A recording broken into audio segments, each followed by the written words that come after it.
Hey there, Canonites, welcome back. Today we're doing a very special kind of video, something we haven't really done on this channel before, but something I'm eager to do, something, if this goes well, we could definitely do more of in the future. To give a general overview, recently me and my guest today, Major Thesk, you might know him from Covenant Canon. He also does work with Sins the Prophets. If you want to say hello, Thesk. Greetings there, Canonites. It's good to actually, well, speak to a wider audience, for once. I'm kidding. But incidentally, before we dive into it, definitely check out Covenant Canon if you haven't already. They do some great work over there. And Sins of the Prophets, too. Thus does an amazing Sangheili voice, if you hadn't guessed. And before we go, I want to preface this in regards to Covenant Canon for you folks. There's a lot of confusion on there. I am not the head of Covenant Canon. That would be Nikai Vodar. I'm just some schmo he found and was like, hey, you want to do some work? And I'm like, okay. Excellent. So anyway, as I was saying, recently me and Thesk, along with several others, were debating some topics about the Sangheili, some oddities with the lore, or with how they've been presented in the lore. And today we're going to cover two of the most contentious points with that species.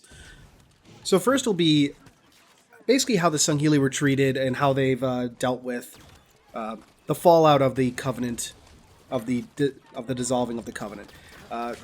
This often, at least in the discussions that I've seen, Thesk, you can correct me on this if this is a little too inaccurate or misrepresenting the argument, is that Sangheili can't farm. It's not strictly that. It's more that with the fall of the Covenant, they have lost a lot of essential skills that would leave them in a not a very good situation. Wow, that was terribly worded, but you get the point, I hope. Yeah, I get the point. And you're not wrong. That is a contentious point. Although doing the research for this video, I've actually found out that it might more or less just be due to conflicting canon rather than just fan assumption. That could be the case indeed, and that's something we hope we do get into. The second major topic today is one that I think Thesk here is particularly passionate about, and that is the association with blood and honor as originally presented in Halo the Cold Protocol, which has obviously since come up. It's present in Halo 5 if you walk around the Alliance level and listen to some of the Sangheili doctors doing their stuff. And how that can conflict, or how that can, I guess, conflict with some of the canon prior to that introduction. God damn it, phone.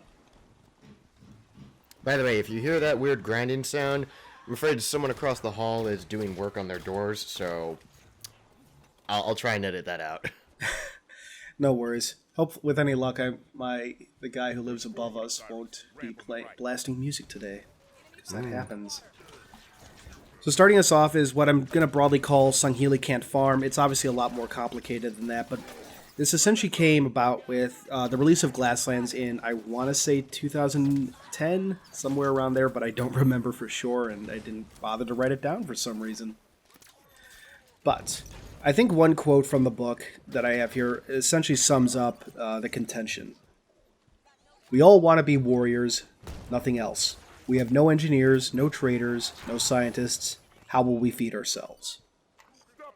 And later areas of the book get into... That was from Raya Umdama, by the way, the wife of Jul Umdama.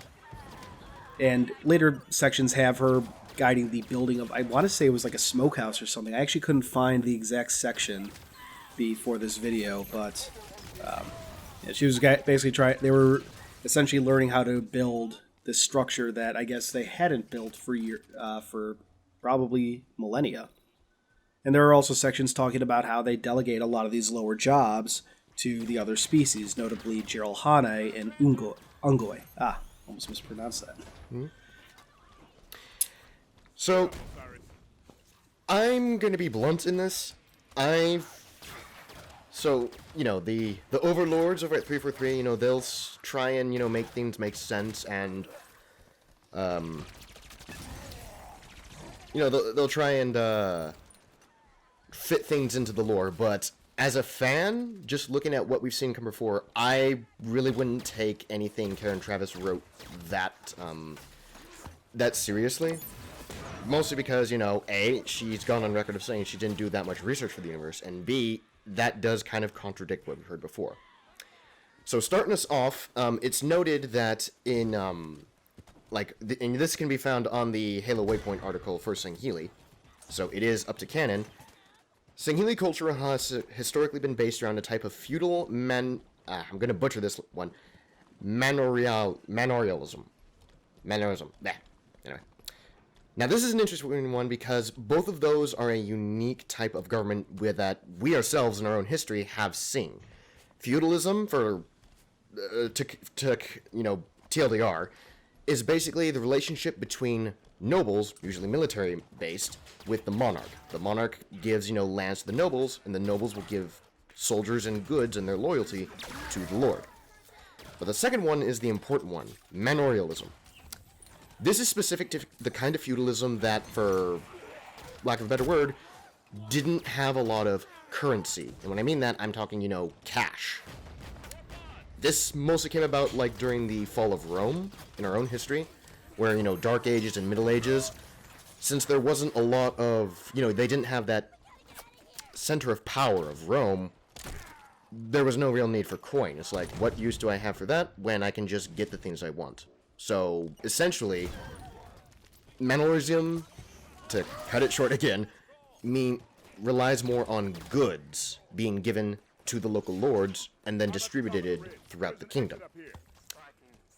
Which kind of makes sense to the Sangheili, if you ask me. They strike me as a people who, they don't really, they find the concept of a currency like that to be a little bit, overcomplicating the system when they could simply give the goods they want in exchange for other goods or services they want. That makes sense. And then when you bring this up, it actually makes me think if this is a society that relies more on I guess the concept of trade or the direct exchange of goods and services rather than paying for them, as it were.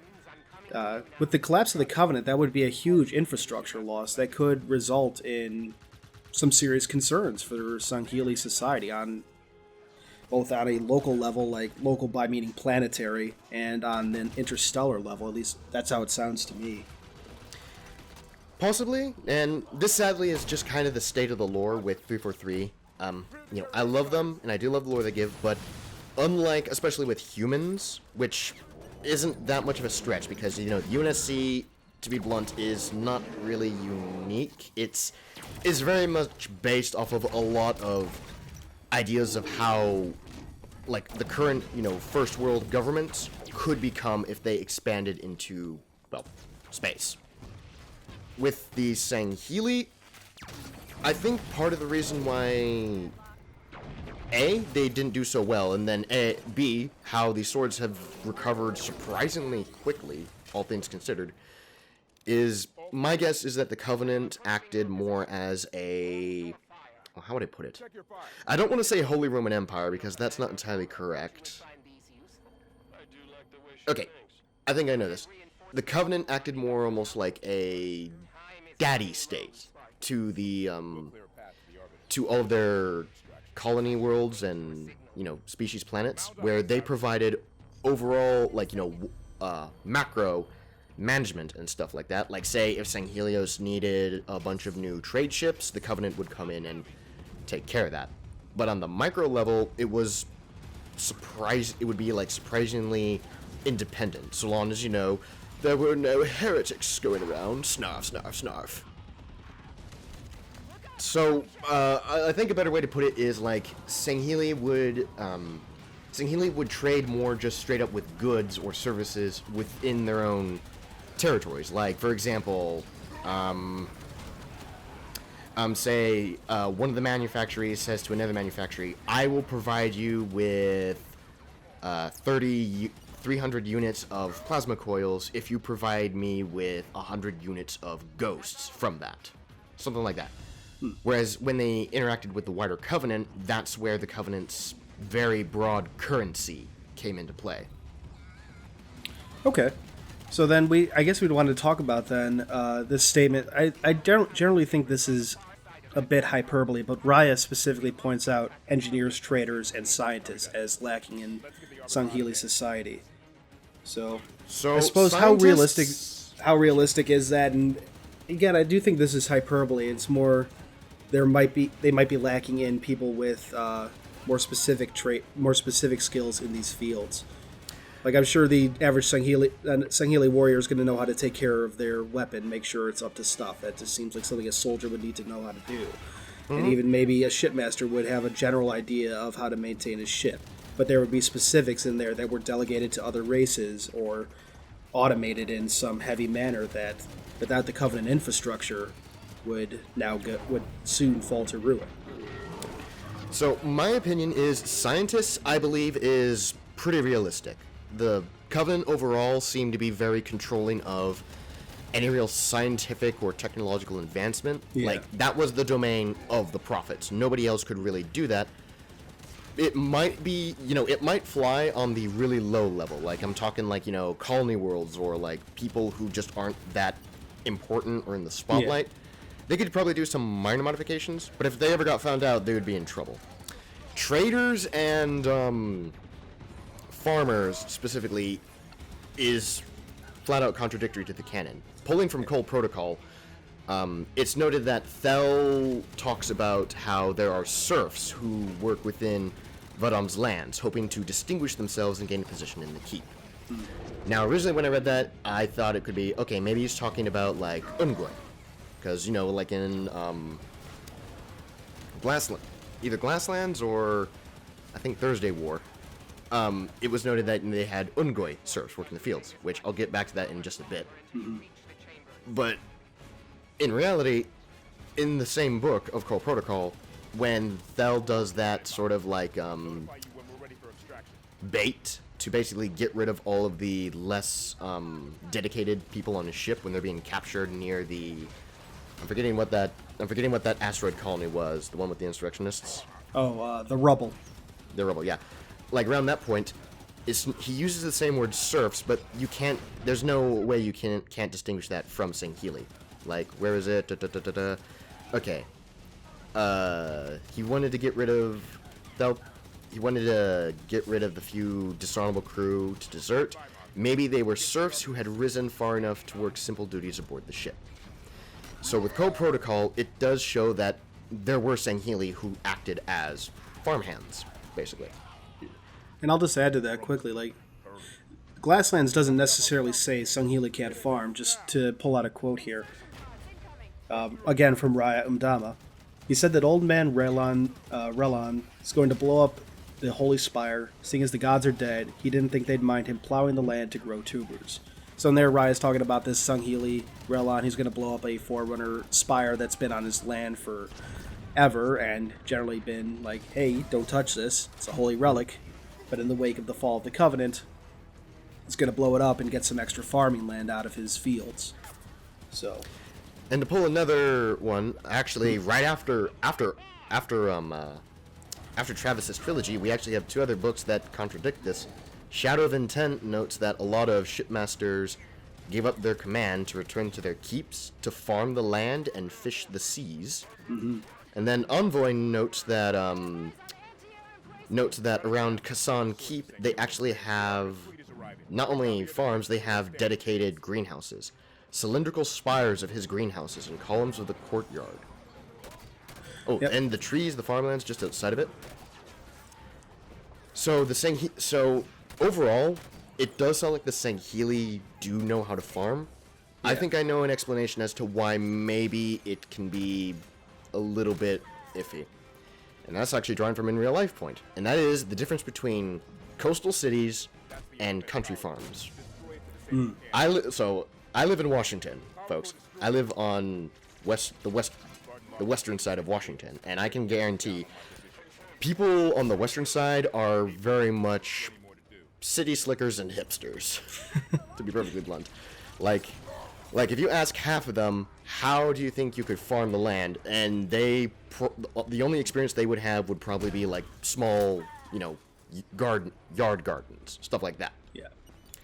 And on the eastern side of Washington, that's where we actually have a lot of orchards and farmlands. And that can be a major difference. Like, Sanghelios has a lot of coastal cities, but by nature, coasts, or at least, you know, areas right on next to a coast, aren't necessarily the best farmlands. Yep. You need to go more inland for stuff like that. And maybe that's one thing that could explain these inconsistencies with the lore, that you have Sangheili who are used to living on the coast. They're used to basically being, you know, focused on not really technology, but maybe trade and, you know, just dedicating their time to training, because they get all of their food from either other keeps or maybe influence from the Covenant. Like, I can totally imagine, like, say, a keep that is very high in the Prophet's favor would probably be receiving some goodies from the ministries that are like, you've been doing good service, so here's a little something extra. And possibly even expecting stuff coming in from, not kind of to compare to how human space works, coming in from colony worlds. Like Harvest is famous for this. It is a farm world whose entire purpose, or its primary purpose, I should say, was to grow a shit ton of food and send it out to the inner colonies. Well, it's entirely possible. I mean, given that Sangheili do seem to be a feudal state, I could totally imagine, like, say, you know, just this grossly wealthy keep sending some, like, giving a permit to one of their dedicated warriors to go out and start a new colony world. Yeah. Like for example, the colony world of Malarok, or as some fans might know it, Decided Heart.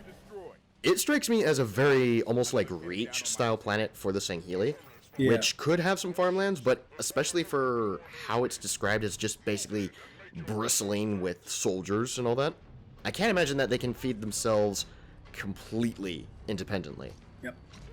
And So there's they would even a probably need potential. Oh, shipments. sorry. Go ahead. Didn't mean to interrupt you. They could require shipments of food to other places. Now that gets into the whole topic of, well, is interstellar, you know, shipment of, well, perishable goods even feasible? But let's not get into that nitty-gritty stuff.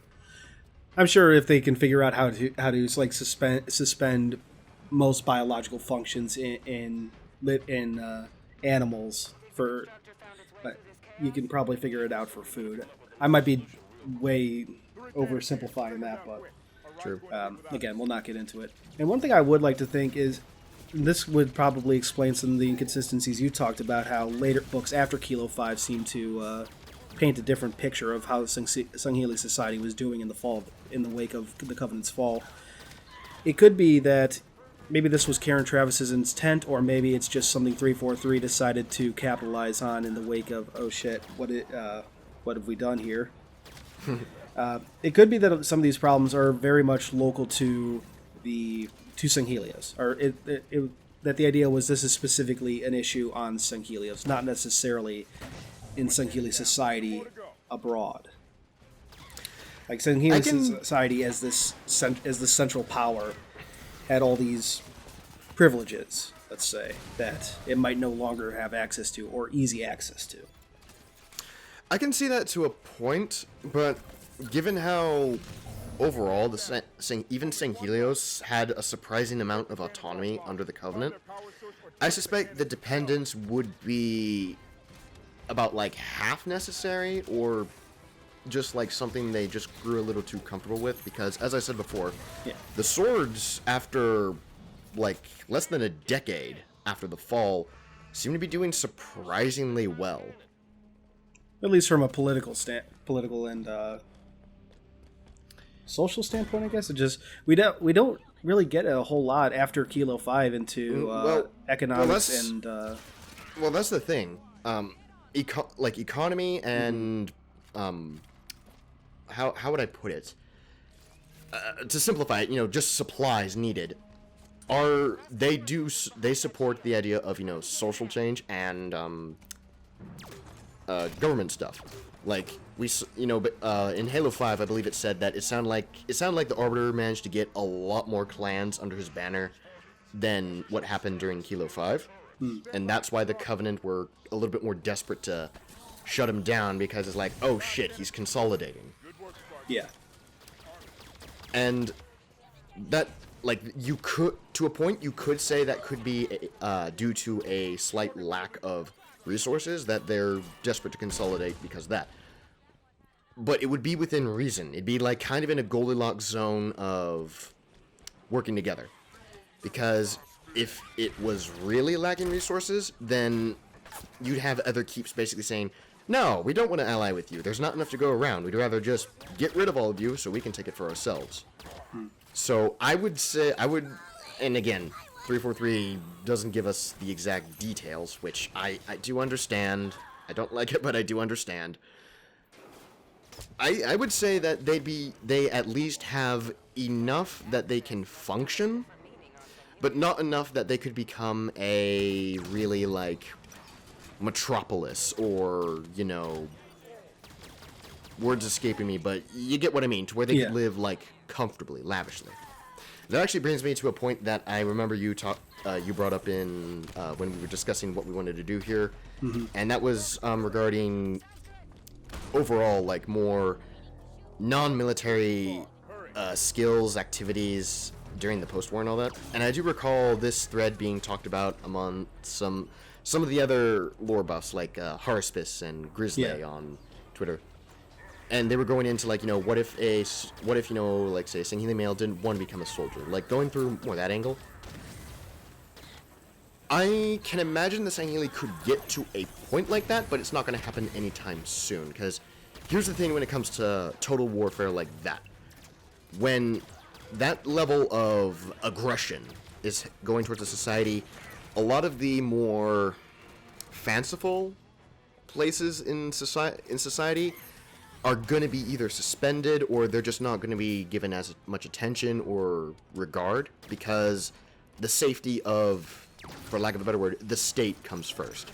So it would go to the essentials, the military, the suppliers, the maintenance people. So things like, I'm forgetting what it was called, I think Grizzly, and I think even in the books it's mentioned, like, what if a Sangheili wants to become a chef? Something like that. Yeah. Well, he possibly could become a chef, but it wouldn't be anything like, you know, the art of cooking. It would more or less be like, okay, I need to prepare this amount of rations and ship them out as soon as possible. Because war is brutal, and when it comes to that, there's just no time or space really to support something like that. And that's why I do think we do see a large return to farming after Kilo 5, which it was about a year after the end of Halo 3, right?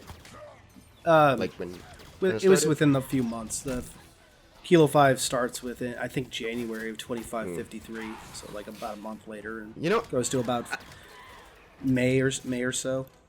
You know, actually, when I think about it, that could also be an explanation as to why there's such strong statements on, oh no, we can't farm and all that, because they're still reeling from the, you know, literal galaxy-shaking events of the original trilogy.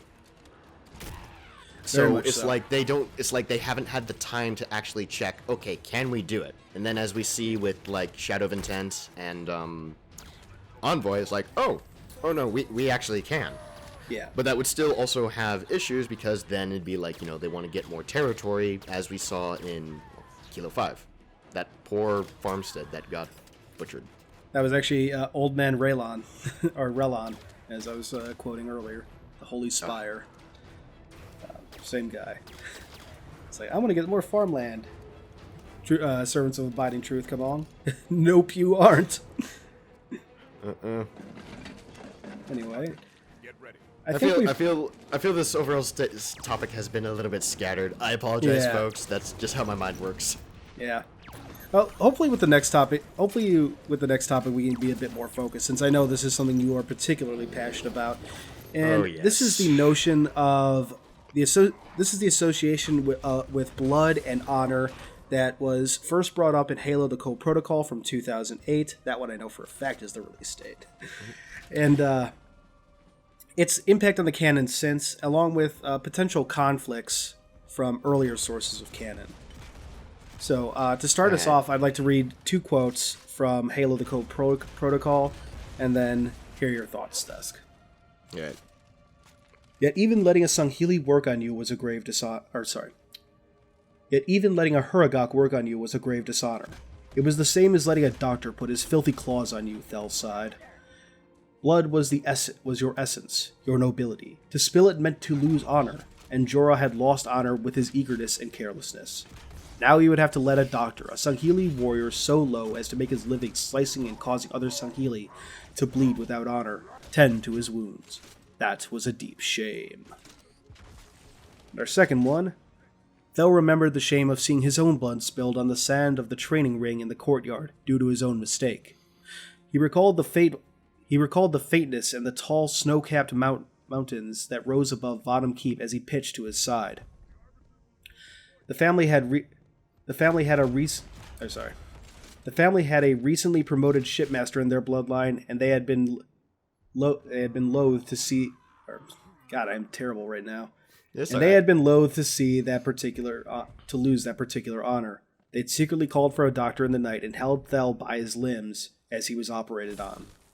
So both examples there of showing that this concept of blood is honor, and that Sangheili aren't big fit, at least in the broader culture, are not big on letting themselves bleed.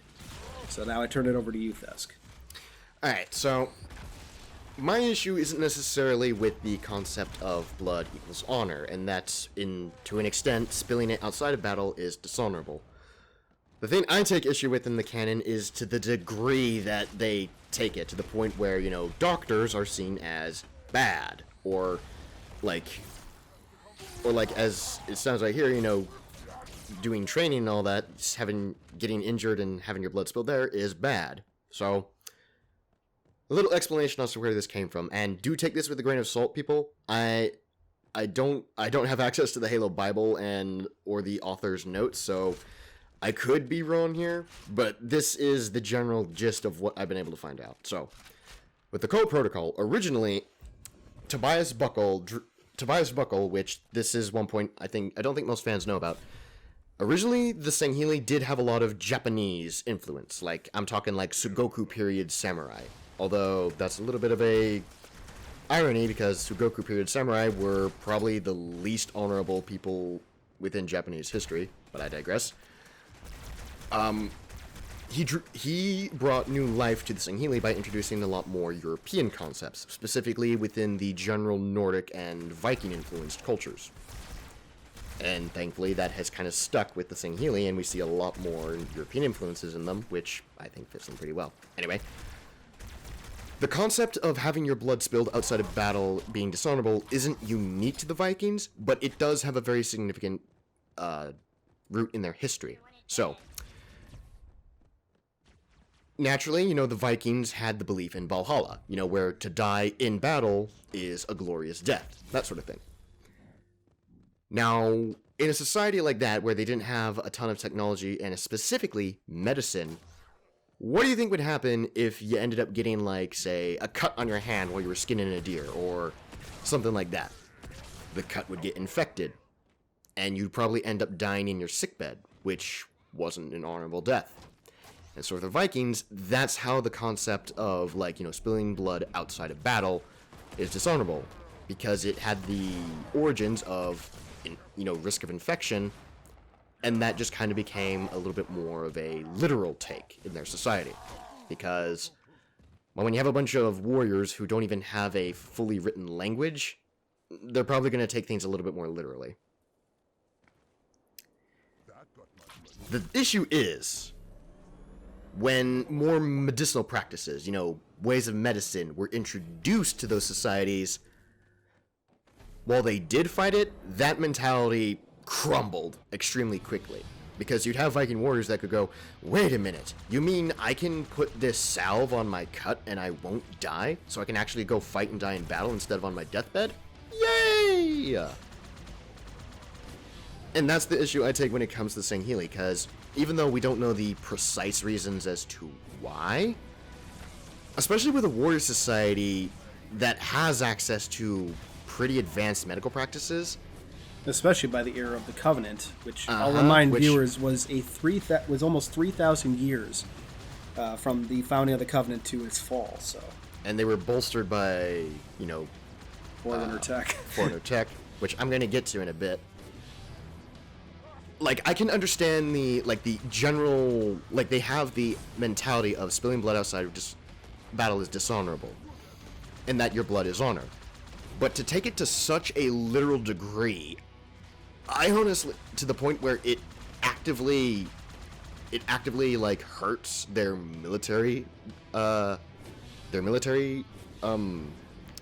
strategies, I think is just plain dumb and just super unrealistic. Because if you have, especially a warrior society, if you have a warrior society that, you know, is all about battle, even if they have traditions like that, they will soon, admittedly, maybe begrudgingly, like, give up those practices if a more practical solution occurs. And especially with the prophets in control, I can't imagine any real good reason as to why they wouldn't give that. Because, okay, one idea I've heard from people is the reason why Sangheili were allowed to have this is, oh, maybe the prophets encouraged that in order to have more control over them. No. That is a terrible method of control and crippling to your actual, well, military prowess. My viewpoint on this is that if, hypothetically, that really retarded mindset still existed during, like, the War of Beginnings, when the prophets took over, they should have capitalized on that mentality to a more degree. Like, oh, you think that, you know, healing yourself and all that is terrible. Well, we are the prophets. We are the speakers of the holy word. Only we, the Sanshuum, have the purity to mend a warrior's broken body so that he may redeem himself once more in battle. Or only the machines that have been crafted by the prophets have the sanctity of purpose, you know, the medical suites, to do the same in the prophet's stead. So then, like, the Sangheili wouldn't have much issue with with doctors, so long as it wasn't anybody who wasn't a prophet, a Huragok, or one of the machines made by the Sacred Promissory. That way you could still have it to where they have a dislike for Sangheili doctors, because they're fellow warriors. Their hands are meant to, you know, spill blood, and you could have that connotations of dishonor with them. But then when it came to, like, you know, active purposes and all that, you could still have the dishonor of, say, oh, you're an idiot. You didn't see that ODST sneaking up behind you and he got his combat knife in your buttocks. But that would be the only dishonor, because then going and get to the medical suite and getting fixed up, that wouldn't be that much of a big deal, because that sacred machine has the purity to mend the body. I really think that should have been the idea from the get-go, instead of the very general and blunt overall, any blood spilled, dishonorable. Yeah, I can understand that, especially because, like, I definitely was a staunch defender of this, but after hearing you talk about it right now, I'm kind of reconsidering my position.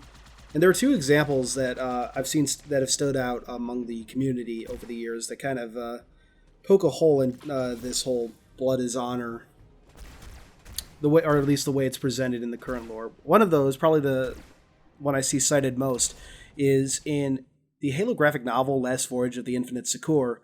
Urtas Vadami, as he was at the time, allowed himself to get hurt in training quite severely during training with energy swords with another Sangheili. And he ultimately did this to prove a point of, like, yeah, you might have killed me had you not been a masterful blade master, but in real combat, I would have taken you with me.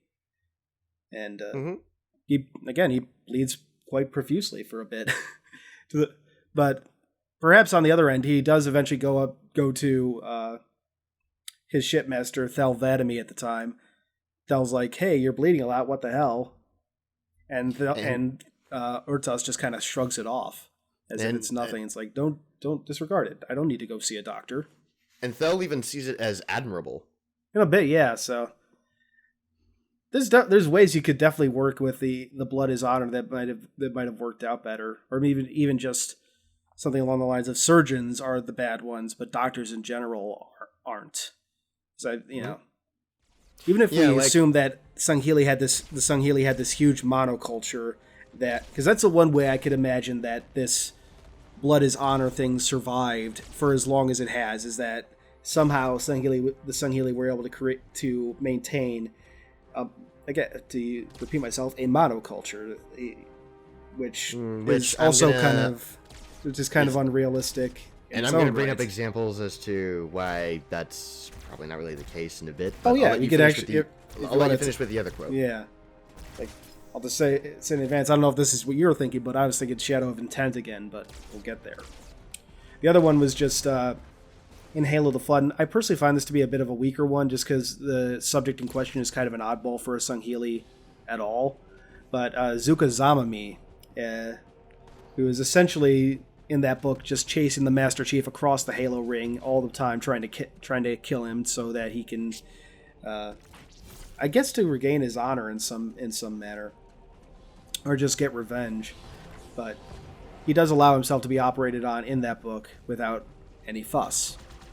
And granted, you could write this off as, oh, it's early lore, and stuff like that, but that's usually not very satisfying. The best I could think of to kind of trying to help explain it away is Zuka's kind of an oddball overall. He let himself get carried out of battle by Ungoy. He wasn't conscious during that point, wasn't he? I Didn't have much of a don't choice. think so. No. The other one is just that he pretends to be another Sangheili at some point, to avoid the consequences of his actions, and that it's not a very strong argument. So. Now, quick question: are you referring to the point in the book where he gets his blood drawn, to test to see, kind of like a DNA test? I think that was it. Yeah, I didn't have the time to actually look up the exact passage, but Now, regardless I'll of the say- context, getting your blood drawn, if we go by the presentation from Cole Protocol, would probably be considered very dishonorable. Now, if I were to, and I can't believe I'm saying this, if I were to accept the blunt forward dishonorable viewpoint on it, even then I do imagine there would be exceptions, because the blood was being drawn to identify, for his identification for one thing, which I imagine there'd have to be a breakdown of stigma in order for that to really happen. But also he was going to meet with a prophet, right? Yeah. So I imagine maybe that would be a case where it's an exception. He, it's done in a way so he can go and speak to a holy messenger of the gods. So maybe that was an exception. I still think that, what I said overall, where I said the example I gave of how I really think the whole blood taboo should have been handled is superior. I honestly think that would have been a superior option, just because I love Tobias Buckle, but I'll be the first to admit some of the lore he writes is a little. It feels like it needed a little more time to bake at times. Potentially. I'd say a lot of that kind of applies for. Not to try and dismiss that point, I think that applies for a lot of things, because early lore kind of has its issues with consistency. Yeah, that's actually I think I can explain. I think I got an idea of why we keep seeing that in Halo, is that for the most part we have a lot of authors who tend to look at things rather, I don't want to say myopically, but actually Kilo 5 is a pretty good example, even though I think to an extent it's justified in that they're going okay, we're trying to destabilize the Sangheili, but they're just focusing on things involved with the Arbiter, which, given the Arbiter, is a very big figure. But there are hundreds, maybe even thousands of other planets and Sangheili fleets that are just as dangerous, and yet they're only focusing on this small area. Same thing with the blood equals dishonor thing. The whole issue with monoculture stuff is, I think, when writers tend not to think of wider scale. They're understandably, because of deadlines, and they're only focusing on this group and maybe some others outside, but they're only focusing on a small group. They don't really consider, okay, but what about the wider area? Yeah. This in my opinion is why fantasy tends to be a little bit more well written when it comes to societies, governments, and that sort of thing than sci-fi, because in fantasy, for the most part, you can focus on a much smaller area, whereas sci-fi, it spans, literal planets and solar systems, which, if you try and be as accurate as you can in the idea of how, well, just frankly, like, societies, peoples, and stuff grow, it could get extremely overwhelming. Not to say that Halo hasn't been able to do that, because to pull an example of how, like, maybe that taboo hasn't been played is, and sorry people, I know I'm bringing it up, but in Escalation, Selenion says, when Selenion is hiding in his base, he says he's going to go tend to the healing of his brothers. And he says it in almost a reverent way. Like, it is something that is almost like a sacred task to him. Yeah. Now, given that Sali, I believe, was born on Hesduros, that could show, the difference between main core worlds like Sanghelios and Decided Heart, and then colony worlds like Hesduros and Ranello, where those traditions are so impractical for, a relatively independent and fledgling society that they basically go, yeah, we can't keep doing this, so we'll just drop it. We might pick it up later, but I doubt it because it's really dumb. Yeah. To use a separate example, I was going to say Shadow of Intent. In there, we go to a Sangheili colony where females are allowed much bigger roles than they are on Sanghelios, including being Kaidens, if I recall. Or certainly higher roles, at least. Maybe not that far, but... I don't think they were. She was. I think you're talking about Tuljaron. She was noted as the Scion, which I don't know. I don't know if Scion necessarily means the same thing for Sangheili or not. No. But she did, at the very least, she did seem to have actual like military leadership within. Yeah, that's what I was thinking. I'm not Kaiden, but and that eventually opens up the Arbiter to the idea of, hey, let's let Sangheili females take on more roles, more active combat roles.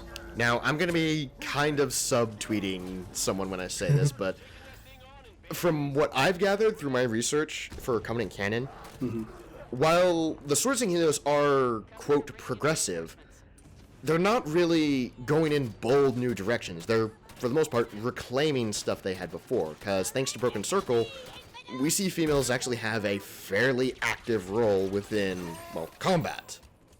And I would hesitate to say maybe a lot of these colony worlds, like, okay, we don't know how old of a colony Ranello really is, but maybe the reason why they aren't as backwards, quote-unquote, as Sanghelios is because they held those old traditions because they were just more practical.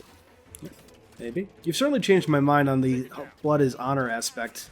The Sangheili can't farm, I think, is something I'd still need to see other people talk about more to kind of wrap my head around. There's aspects there that certainly don't make sense that have been, I think, corrected in subsequent canon, or at least, if not corrected, made more acceptable. If I may butcher language. I'd say overall, a good way to look at it is that overall they're competent at getting food and that sort of thing, but they're not experts. Which can still lead into problems, because little information. I am the son of an orchard farmer, and people will say, "Oh, agriculture isn't that difficult, or it isn't that advanced." Technically, you're not entirely wrong, because the sciences are they've been pretty exhausted. But I'll tell you this: agriculture demands a lot of time and attention. If you get one step wrong, you could ruin the entire damn harvest. and that's in areas of peace. Now put yourself in the middle of a civil war. There's a reason why war or a feudal is the society nightmare of that's farmers. constantly trying to kill itself. Yeah, and that's another thing. Like feudalism. Okay, I'll say this. Feudalism and that sort of thing. It is a primitive form of society. But if you have technology that can compensate for stuff like that, it could equal itself out. And again, that's in times of stability, which is why I think, the Covenant has, it's a lot more... without the machinations of the Sanchium, it would probably have been a lot more stable than people give it credit for. Well, Unless you have something else, I think that would wrap up our discussion. Indeed. Okay, well, thank you, Major Thesk, for joining me. This was a lot of fun after coming off and definitely much more productive than trying to talk about this over Twitter. And Well, thank you for having me. I'm really happy to do this, and I'm just happy to overall, connect with other lore channels and help the community, help bring ideas and concepts to the community overall. Yeah, this was a lot of fun. I'd definitely love to do more of this sometime. And before we go, guys, once again, check out Covenant Canon. The folks over there do some amazing work when it comes to Covenant-specific lore. And they present it in a very unique way, one that I've tried with limited success that I think they've absolutely nailed. And also check out Sins of the Prophets, where Thesk does a little bit of, kind of helps out here and there with providing some voice. I think, was there anything else, or was it mostly the voice acting that you do? Mostly voice acting. Voice acting, I thought so. Okay. So, go check out the Sins of the Prophets mod and hear him shout at you in his awesome Sangheili voice. So that's all for today. Thank you for joining us. Let me know in the comments below what you thought of this and how we can improve if we decide to do anything like this in the future. And yeah, thanks for watching. This has been Halo Canon, and we'll see you next time. Thanks for watching, everyone. I hope you enjoyed this video. If you did, please consider subscribing, and if you really love me, hit that notification bell and leave a thumbs up. These both really help out the channel. I wouldn't be where I am now without your views and support, so once again, thank you. Keep on being awesome, Canonites.